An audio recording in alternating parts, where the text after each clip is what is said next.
Otoritas Konsumen Indonesia menggugat aplikasi belanja online senilai 100 miliar rupiah. Gugatan Anak serius sekali ya. Ini loh yang Tokopedia itu kebobolan data. Ini aku kemarin yang laporin. Pulang. Kok gak percaya ya? Di 100 miliar kan? Iya, ketemu.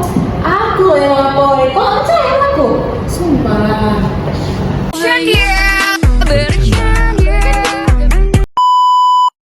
Halo teman-teman, kami dari kelompok 2 Jurusan Akuntansi Program Studi Keuangan dan Perbankan kelas BK5A. Sebelumnya kami akan memperkenalkan diri terlebih dahulu.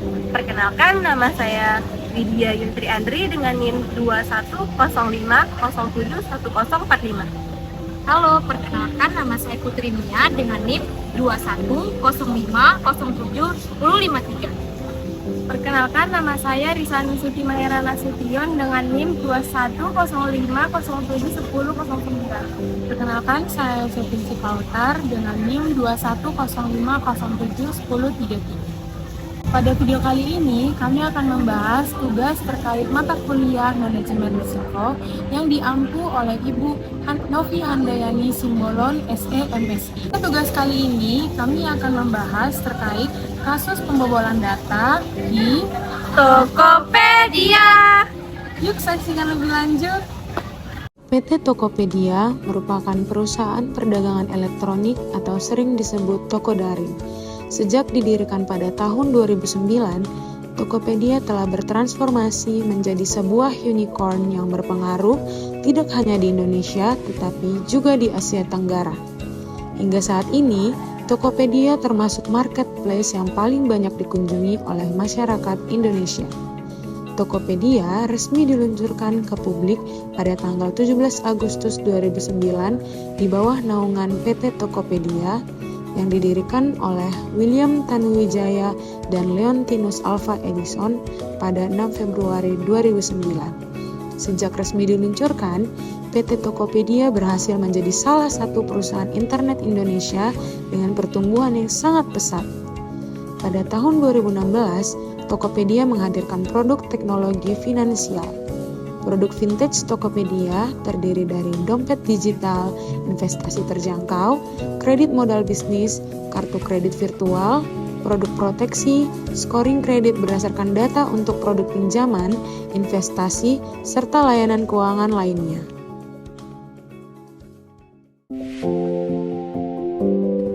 E-commerce Tokopedia diretas oleh hacker. 91 juta data akun pengguna dan 7 juta akun merchant dikabarkan bocor dan dijual di dark web.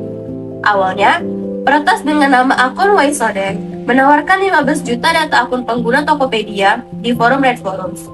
Hacker berbagi data untuk meminta bantuan peretas lain membuka kunci algoritma password akun tersebut karena masih dihash.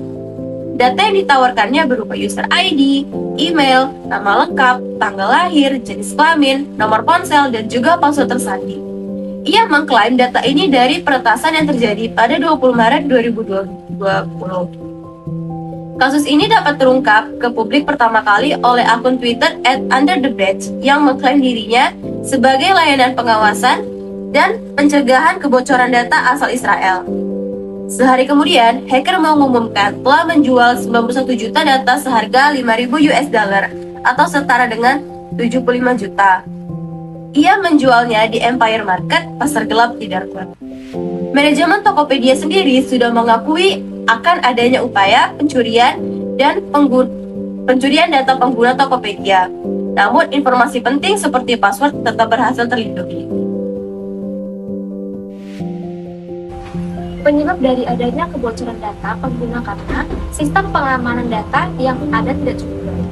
Tokopedia dianggap meremehkan keamanan pengguna demi mendapatkan pengguna baru lewat marketing mendunia mereka.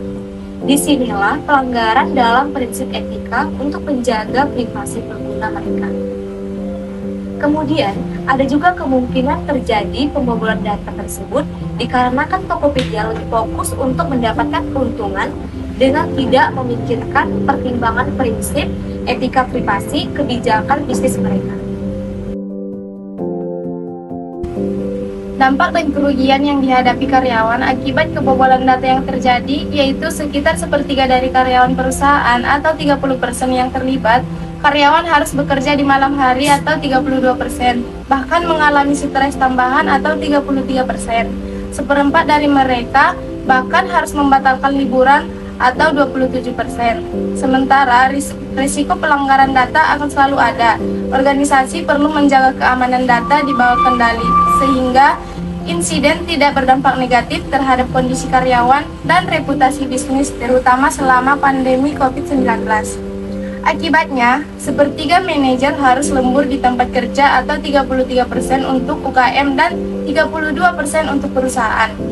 Hal ini juga dapat menyebabkan pekerjaan lain tertunda dan tenggat waktu yang pendek pada lebih dari seperempat UKM atau 27% dan perusahaan 26%. Penelitian Kaspersky menunjukkan bahwa informasi pribadi yang dapat diidentifikasi adalah jenis data yang paling sering ditargetkan di antara para pelaku kejahatan cyber atau 40%.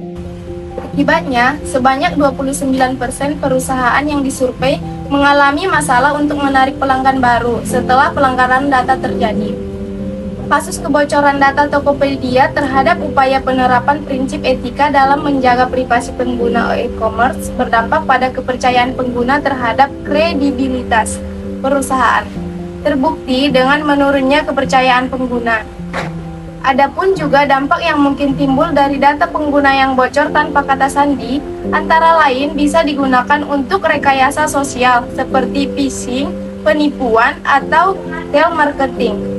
Dalam kasus ini, target phishing nanti dirancang memasukkan diri seakan-akan dari Tokopedia dan mengelabui korbannya untuk login sehingga bisa mengetahui passwordnya. Dalam hal ini, Tokopedia melakukan menerima resiko, yaitu dengan menerima berbagai tanggapan negatif dari konsumen ataupun masyarakat karena kelalaian akan keamanan data pengguna. Tetapi, Tokopedia juga melakukan minimalisir risiko dalam kasus pembobolan data yang terjadi dengan cara bertanggung jawab. Pihak Tokopedia langsung membenahi sistem yang terdapat kebocoran tersebut dengan menutup celahnya. Pihak Tokopedia juga tidak serta-merta memberikan ganti rugi kepada pengguna yang mengalami datanya bocor karena pihak Tokopedia berdalih bahwa data yang bocor tersebut tidak mencakup data sensitif seperti password dan kode OTP. Tetapi mereka menghimbau pengguna aplikasi tersebut tetap mengganti password untuk menghindari hal-hal yang tidak diinginkan. Tokopedia juga bisa melakukan transfer risk atau pengalihan risiko dengan cara harus ada lembaga atau institusi yang dapat mengawasi e-commerce yang diduga lalai menerapkan prinsip etika dalam menjaga privasi penggunanya. Dengan demikian, lembaga tersebut dapat melakukan peneguran terhadap perusahaan yang telah melakukan kelalaian. Jadi, kesimpulannya adalah bahwa pengaruh kasus kebocoran data Tokopedia terhadap upaya penerapan prinsip etika dalam menjaga privasi pengguna e-commerce atau Tokopedia tadi, yaitu berdampak pada ekosistem perusahaan, berdampak juga pada kepercayaan pengguna toko e-commerce tadi terhadap kredibilitas perusahaannya.